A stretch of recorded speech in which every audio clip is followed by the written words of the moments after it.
Un Boeing 737-700 est en train de monter à travers 32 000 pieds quand soudainement un fort bang est entendu. L'avion part violemment sur la gauche et la panique éclate alors que les pilotes luttent pour contrôler leur avion et que la cabine est dépressurisée. Quand la poussière retombe, l'équipage de cabine regarde à travers la cabine et réalise avec horreur qu'un de leurs passagers a été aspiré à moitié par une fenêtre. Cependant, ils font face à bien d'autres problèmes à ce stade. Restez à l'écoute.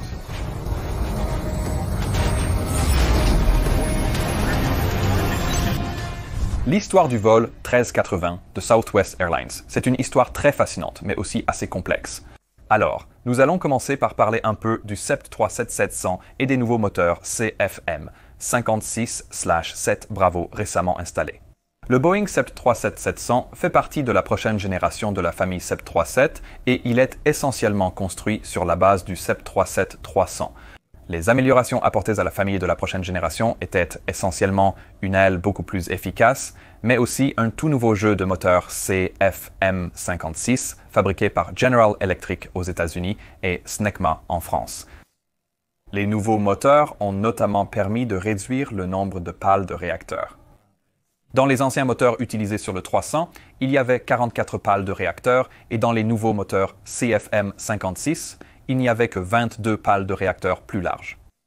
Les pales de réacteurs étaient faites d'un alliage de titane très résistant, n'ayant ainsi pas de durée de vie de service finie en raison de leur robustesse. Au lieu de cela, elles sont retirées et inspectées pour des fissures d'usure à intervalles réguliers. La manière dont ces pales de réacteurs sont connectées au disque du réacteur, qui est la partie centrale du moteur, c'est qu'elles ont des fentes individuelles, et la partie la plus basse de cette pale de réacteur est appelée une queue d'aronde. C'est ce qui s'insère dans ces fentes avant d'être fixé en place. La prochaine chose que je veux expliquer, c'est comment ces pales de réacteurs, qui sont assez lourdes en réalité et qui tournent à une vitesse vraiment élevée, ce qui signifie qu'elles ont beaucoup d'énergie cinétique en elles, sont protégées du reste de l'avion. Autour du réacteur en rotation se trouve quelque chose que nous appelons un anneau de confinement. Cet anneau de confinement est fait de Kevlar et d'autres matériaux vraiment résistants, et il est conçu pour résister à un événement de sortie de pale de réacteur, un événement FBO. Nous savons qu'il peut supporter cela grâce au test d'événement FBO, effectué lors de la certification des moteurs, qui consiste en un test de sortie de pale de réacteur. Ce test est exactement ce qu'il semble être. Cela signifie qu'un moteur entièrement fonctionnel est placé dans un banc d'essai, il est accéléré jusqu'à près de sa capacité maximale et ensuite, l'une de ces pales de réacteur est préparée pour être libérée. Lorsqu'elle est libérée, elle est ensuite suivie et surveillée pour s'assurer que le moteur dans son ensemble peut supporter les dommages qui en résultent, et l'idée est que l'anneau de confinement est censé absorber la majeure partie de l'énergie, et que la partie avant du moteur, qui est généralement la carlingue, nous allons y venir dans une seconde, peut résister et ne se détachera pas du moteur, causant d'autres dommages. Lorsque le nouveau moteur CFM56 pour la flotte NG a été développé, il a dû passer tous les tests de certification requis. Et lors du test FBO, quelques hypothèses ont été faites. Et l'une d'elles était qu'il n'importerait pas à quel moment la pale du réacteur serait libérée. Donc les fabricants de moteurs ont choisi de la libérer à la position de 12 heures, lorsque la pale du réacteur était droite. Les fabricants de moteurs avaient calculé qu'une partie du réacteur de la pale du réacteur pourrait sortir de l'anneau de confinement et avancer vers l'extérieur. Lorsqu'ils avaient calculé cela et exécuté des modèles informatiques, ils pensaient que cela allait probablement avancer en forme de spirale. Mais l'angle de la spirale devrait être d'environ 15 degrés. Cependant, lorsqu'ils ont effectué ce test, il s'est avéré qu'en effet, une partie de la pale du réacteur s'est déplacée vers l'avant, mais à un angle de spirale beaucoup plus grand, proche de 26 degrés.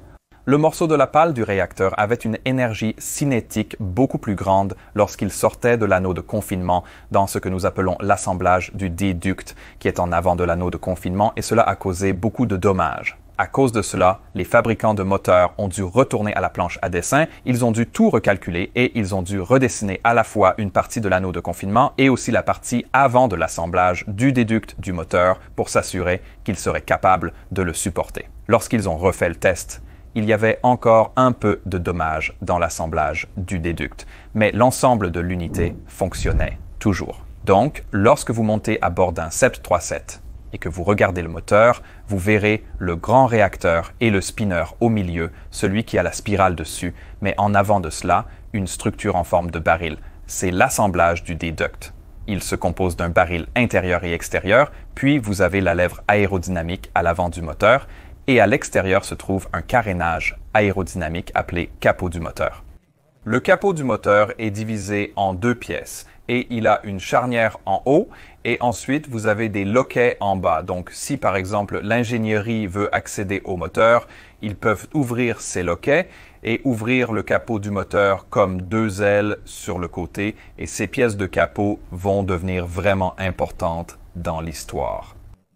Le 17 avril 2018, le vol Southwest Airlines numéro 1380 était un vol passager domestique standard qui était prévu pour voler de l'aéroport LaGuardia de New York aux États-Unis vers l'aérodrome Love de Dallas. C'était le deuxième vol programmé pour l'équipage impliqué de la journée. Le vol était entièrement complet avec 144 passagers à bord et 5 membres d'équipage. Le vol était sous la responsabilité d'une commandant de bord de 56 ans. Elle était chez Southwest Airlines depuis 24 ans lorsque l'accident s'est produit et elle avait une expérience préalable de pilotage de l'A-7 et du F-18 pour la marine américaine. Elle avait 11 715 heures de vol total et 10 513 heures sur le Boeing 737. Le copilote, qui devait piloter le vol, était aussi très expérimenté. C'est un homme de 44 ans avec une expérience préalable dans l'armée de l'air américaine où il pilotait des T-37, des T-1 et des systèmes d'alerte et de contrôle aéroportés E-3. Il avait 9 508 heures de vol total et 6 927 sur le Boeing 737. Donc, nous avons affaire à un équipage très expérimenté. L'équipage de cabine, qui va également jouer un rôle très important dans cet accident, était chez Southwest Airlines depuis respectivement 6 ans et demi, 4 ans et 2 ans. L'avion que l'équipage pilotait avait environ 18 ans au moment de l'accident et aucune défaillance technique connue n'a été signalée lorsqu'ils ont décollé de LaGuardia. L'équipage s'est préparé pour le vol comme d'habitude. Le temps était prévu pour être bon à la fois à LaGuardia et en route, ainsi qu'à Dallas et à 10h43. Ils ont décollé de l'aéroport de LaGuardia et ont commencé leur montée vers Dallas. La montée s'est bien passée et à 10h57, l'équipage a reçu l'autorisation du contrôle aérien de monter à leur altitude de croisière de 38 377,96 pieds. Mais alors que l'avion passait au niveau de vol 3, 2-0 à 32 000 pieds, quelque chose s'est produit dans le moteur numéro 1 du côté gauche.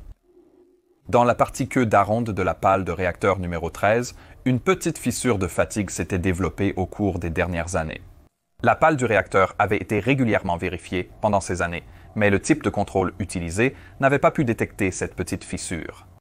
La fissure s'était suffisamment développée pour que la base de la pale du réacteur échoue et se détache du disque. Elle l'a fait dans la position de 6 heures, donc face vers le bas, et elle a heurté l'anneau de confinement comme elle était censée le faire. Puis, une partie de cette pale de réacteur a commencé à avancer.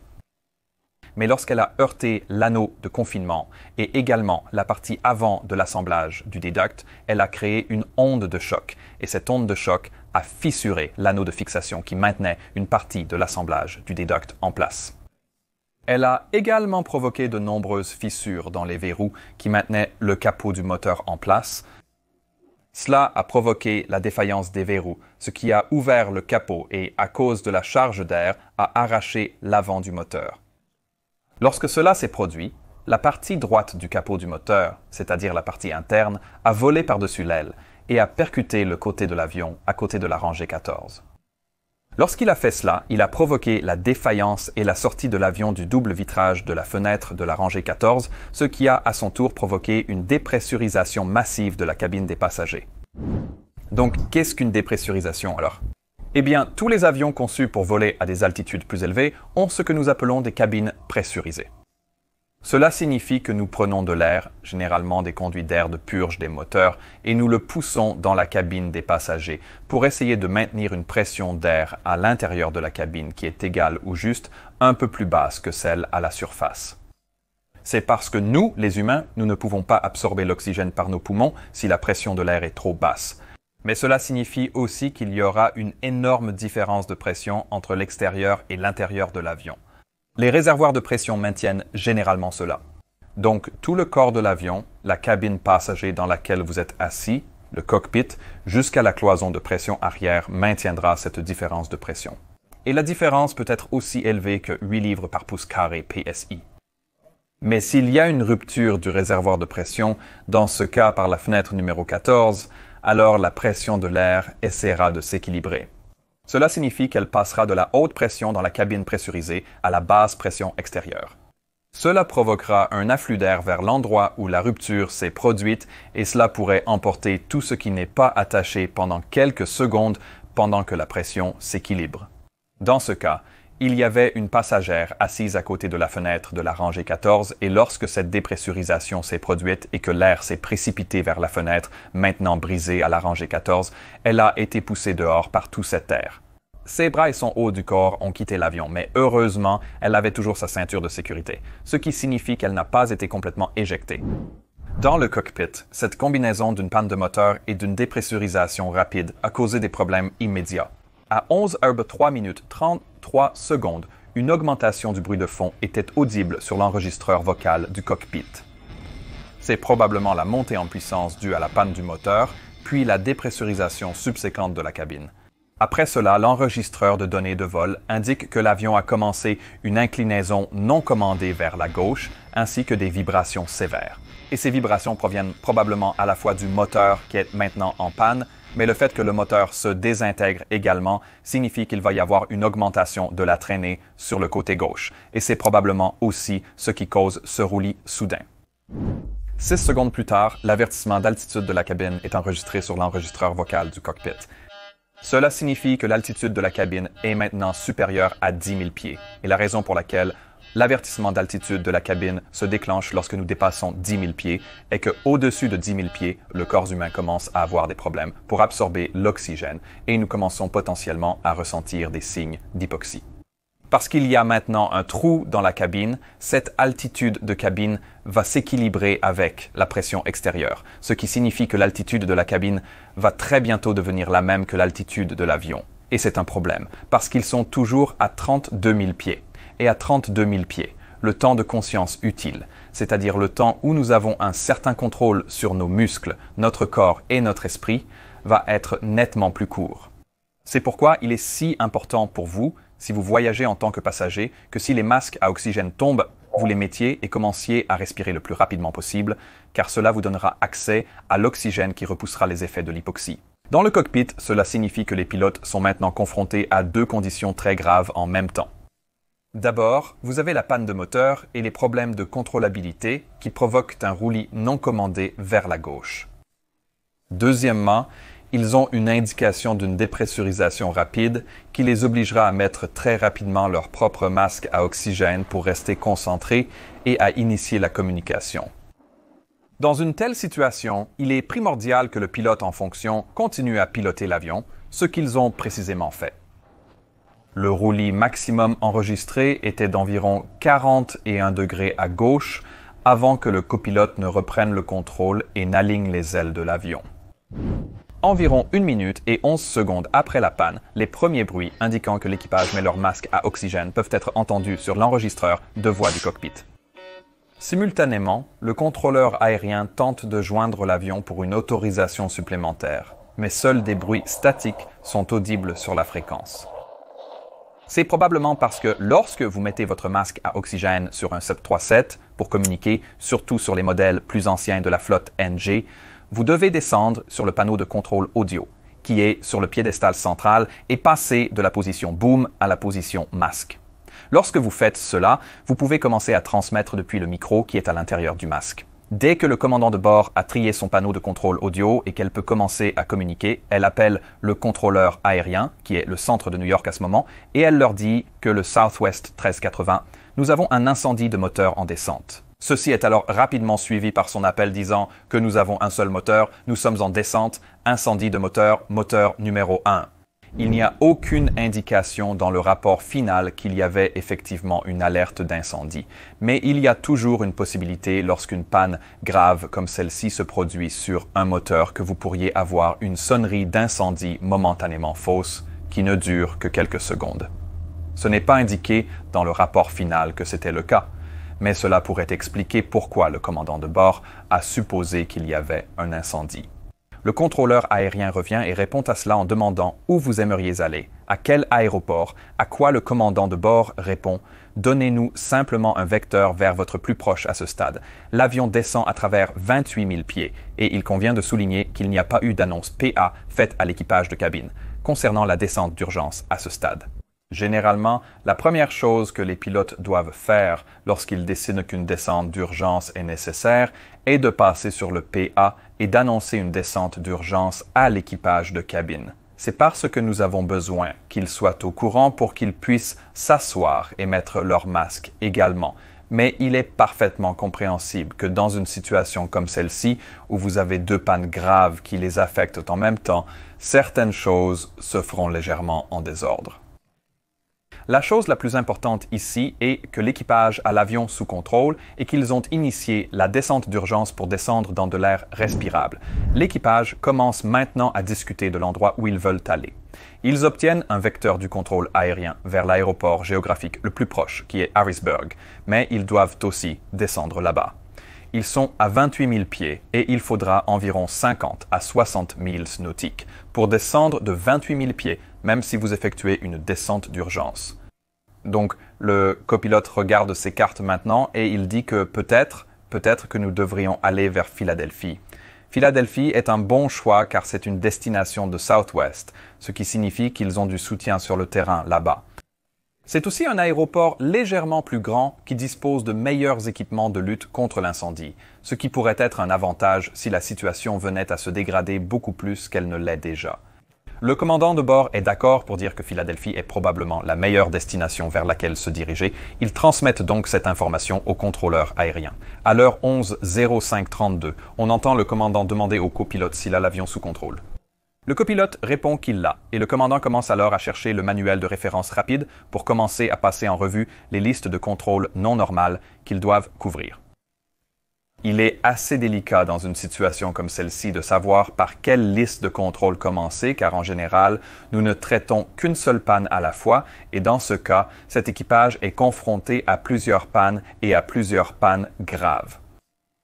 Le commandant décide d'opter pour la liste de contrôle non normale des dommages graves et de la séparation du moteur en cas d'incendie. Et c'est quelque chose avec lequel je suis entièrement et sincèrement d'accord, car il pourrait également opter pour la dépressurisation rapide et la descente d'urgence, mais ils savent tous les deux que l'avion est en train de descendre, qu'ils ont leur masque et qu'ils peuvent communiquer, qui sont les points les plus importants de cette liste de contrôle.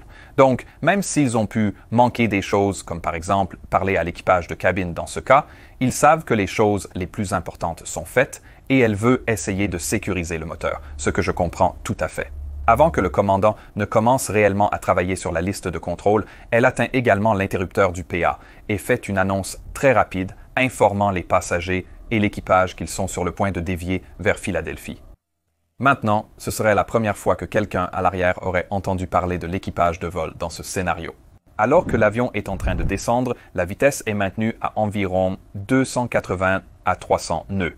Mais ceux d'entre vous qui ont vu ma vidéo sur comment effectuer une descente d'urgence savent que la procédure demande à ce que la vitesse soit augmentée vers la vitesse structurelle maximale de l'avion, VMO ou MMO, qui est de 340 nœuds ou Mach 0.81, 422. Mais l'équipage a décidé de ne pas augmenter la vitesse et c'est parce qu'ils ressentent encore beaucoup de vibrations et ces vibrations pourraient indiquer des problèmes structurels avec l'avion. Donc, maintenir la vitesse plus basse où les vibrations sont encore tolérables est également une très bonne décision de la part de l'équipage. Maintenant, avant que le commandant de bord puisse réellement commencer à travailler sur la liste de contrôle non normale, elle est interrompue par le contrôleur aérien qui leur demande de confirmer s'ils sont en feu ou non et quelle est la source de l'incendie. Souvenez-vous qu'à ce stade, ils n'ont pas encore déclaré un Mayday officiel. Le commandant de bord revient au contrôle du trafic et précise que non, nous ne sommes pas en feu, nous avons une panne de moteur sur le moteur numéro 1 et nous sommes en monomoteur pour le moment. Le contrôleur aérien a ensuite reconnu la situation, les autorisant à descendre à 11 000 pieds et leur demandant de préciser leurs besoins en équipement d'urgence après l'atterrissage. Le commandant de bord répond en leur disant de déployer les camions et que c'est du côté numéro 1, le côté du commandant de bord. Après cela, ils sont transférés au prochain contrôleur aérien et lorsque le commandant de bord s'enregistre auprès du prochain contrôleur aérien, elle déclare également un Mayday officiel. Il est important de souligner ici combien il est réellement important de faire cet appel officiel Mayday, Mayday, Mayday, car lorsque vous le faites, il est plus probable que le contrôleur aérien vous laissera seul pour faire votre checklist par exemple dans cette transcription. L'équipage est constamment interrompu tout au long de la descente vers l'aéroport par de multiples changements de fréquence et plusieurs contrôleurs leur demandant combien de carburant ils ont à bord, combien de personnes ils ont à bord, et ainsi de suite. C'est l'une des choses qui m'a marqué lorsque j'ai lu ce rapport.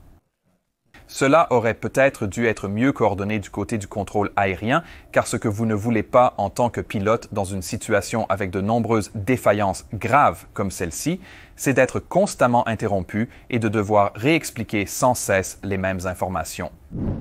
À 11h09:30, le commandant de bord décide qu'elle veut prendre le contrôle de l'avion. Il s'agit en fait de la procédure opérationnelle standard chez Southwest Airlines, qu'en cas de situation à un seul moteur, le commandant de bord doit effectuer l'atterrissage, elle prend donc le contrôle du copilote. Le copilote devient pilote surveillant et exécute la liste de contrôle non normal des dommages et de la séparation du feu moteur en série. Au fond de la cabine, lorsque la dépressurisation s'est produite, le masque à oxygène est tombé presque immédiatement. Quand l'équipage de cabine a vu ce qui s'est passé, ils sont retournés à leur strapontin, se sont assis et ont enfilé leur masque à oxygène, comme demandé.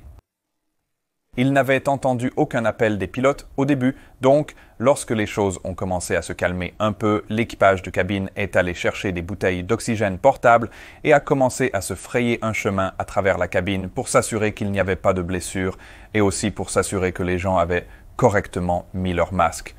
Lorsqu'ils sont revenus à la hauteur de la sortie au-dessus de l'aile, vers la rangée 14, ils ont vu avec horreur qu'une passagère avait été poussée à mi-chemin par la fenêtre désormais ouverte. 2 membres de l'équipage de cabine ont essayé de la ramener dans la cabine, mais à cause du flux d'air énorme, ils n'étaient tout simplement pas assez forts pour le faire. 2 passagers masculins assis à proximité se sont portés volontaires pour aider et ensemble, ils ont réussi à ramener la passagère à l'intérieur et à la coucher sur les 3 sièges à côté de la rangée 14. Le passager était gravement blessé à ce stade. Ils ont donc commencé à chercher des personnes ayant une expérience médicale. Ils ont trouvé un ambulancier et une infirmière, et ces 2 personnes ont commencé à pratiquer un massage cardiaque sur le passager.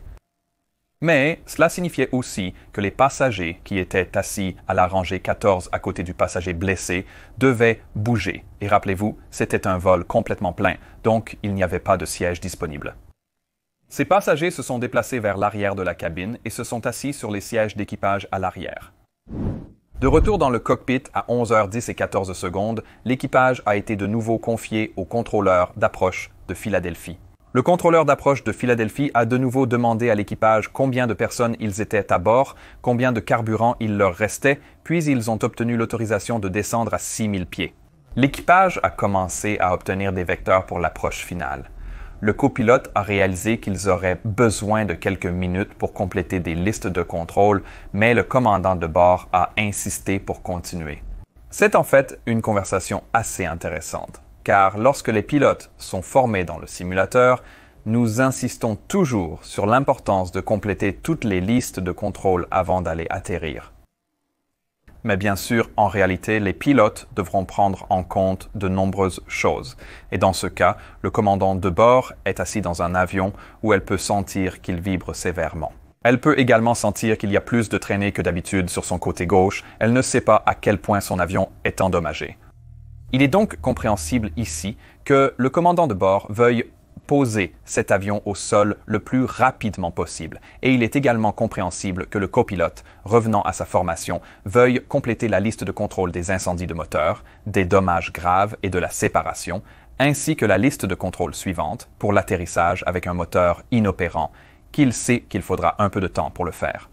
Mais en cette occasion, le commandant de bord privilégie clairement la descente de l'avion avant de compléter une liste de contrôle. C'est un peu risqué de sa part car en ne complétant pas la liste de contrôle et en précipitant l'avion pour le poser au sol, si quelque chose venait à mal tourner avant l'atterrissage, elle prendrait essentiellement sur elle la responsabilité de ce qui se passe. Mais c'est pourquoi il est si difficile d'être commandant de bord, car il faut constamment peser le pour et le contre pour voir ce qui est le plus important à tout moment. À 11h12 et 28 secondes, le copilote regarde son panneau de pressurisation et réalise que la cabine est maintenant en dessous de 10 000 pieds. C'est là qu'il est considéré comme sûr pour eux de retirer leur masque à oxygène.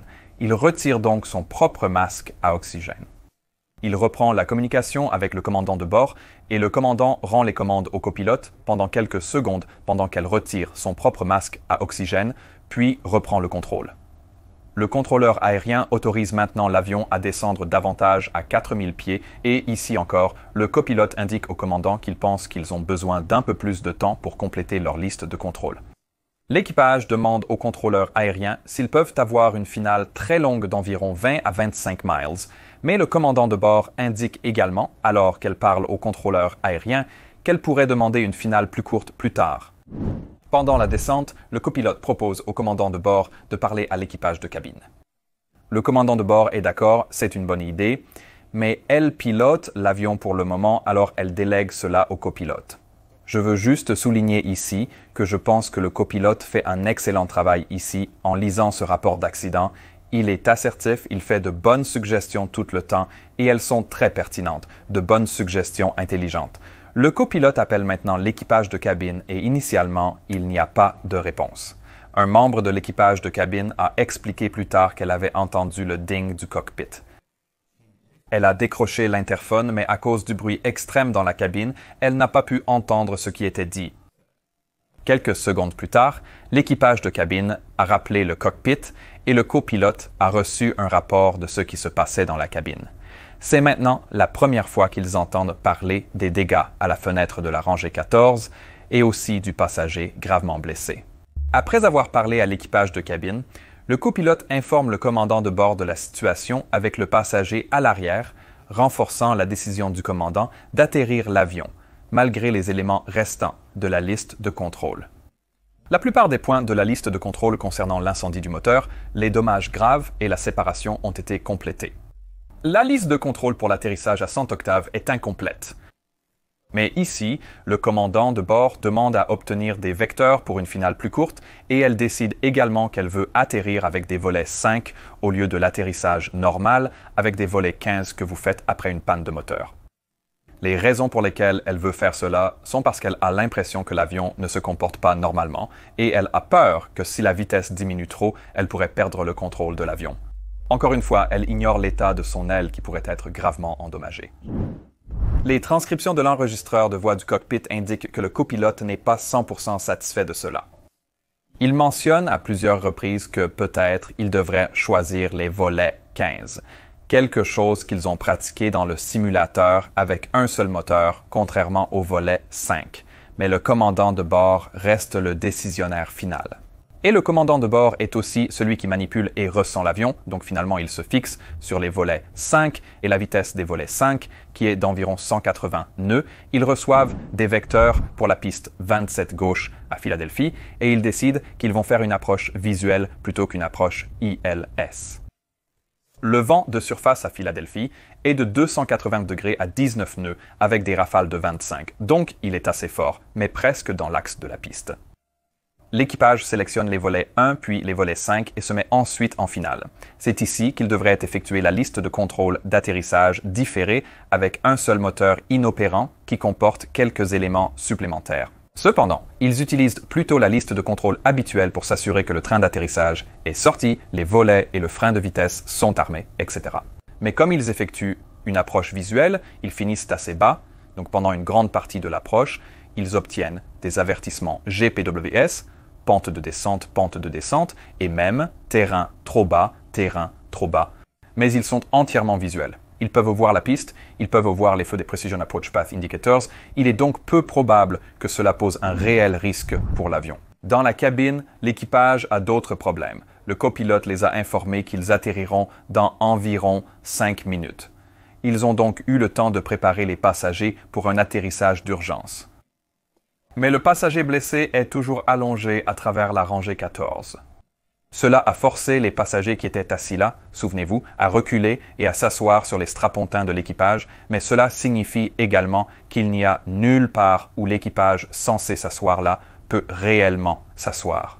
Cela oblige l'équipage de cabine à s'asseoir réellement sur le sol, maintenu et sécurisé par les passagers environ 10 secondes avant l'atterrissage, ce qui est le moment où ils commencent à crier « tête baissée, restez baissée », ce qui est un appel standard en cas d'atterrissage d'urgence. À 11h20 le vol 1380 de Southwest Airlines atterrit en toute sécurité sur la piste 27 gauche à Philadelphie. Ils atterrissent sur une voie de circulation à grande vitesse et ils s'arrêtent sur la voie de circulation parallèle à la piste où ils entrent en contact avec leur contrôle de la circulation et avec le chef des pompiers qui monte et inspecte l'avion. Ils éteignent l'avion et le chef des pompiers dit à l'équipage qu'ils vont envoyer des bus et que les ambulanciers vont monter à bord et s'occuper du passager gravement blessé. L'équipage effectue la checklist d'arrêt et, de manière cruciale, ils se souviennent également de tirer le disjoncteur du CVR, l'enregistreur vocal du cockpit, pour s'assurer que toutes les choses que je vous ai maintenant dites sont sauvegardées pour l'enquête ultérieure. Le commandant de bord sort ensuite et aide l'équipage à coordonner le débarquement du passager blessé et du reste des passagers. L'enquête sur cet incident a montré que la décision de l'équipage de sauter certains points de la checklist afin de faire atterrir l'avion était justifiée compte tenu des circonstances. L'équipe d'enquête a rapidement identifié que la pale de réacteur numéro 13 s'était détachée et qu'elle s'était détachée à la position de 6 heures. Et le fait qu'elle l'ait fait a causé beaucoup plus de dommages par cette onde de choc que ce qui était anticipé lors des tests. Cela a conduit les autorités à exiger un nouveau design du capot du CFM56 et à revoir la méthode de fabrication de l'anneau de confinement. Mais aussi que toutes les pales de réacteurs qui étaient connectées au moteur CFM56 devaient être réévaluées soigneusement et vérifiées pour la fissuration par fatigue dans la partie de queue d'aronde de la pale du réacteur avant qu'elle puisse continuer à fonctionner. En ce qui concerne l'équipage de cabine, il a également été recommandé qu'ils aient besoin d'être davantage formés et instruits. En fait, il était vraiment très important qu'ils soient assis sur leur strapontin pendant un atterrissage d'urgence. Non seulement pour leur propre sécurité, mais aussi au cas où cet atterrissage d'urgence conduirait à une évacuation d'urgence. Ils devaient être là pour pouvoir ouvrir les portes. En somme, il a été constaté que cet accident a été très bien géré par les pilotes, l'équipage de cabine, mais aussi par les passagers qui ont aidé pendant l'incident. Malheureusement, la passagère blessée est décédée des blessures qu'elle a subies car elle était à l'extérieur de la fenêtre, ce qui en fait la première victime en aviation commerciale en Amérique depuis plus de 9 ans jusqu'à aujourd'hui.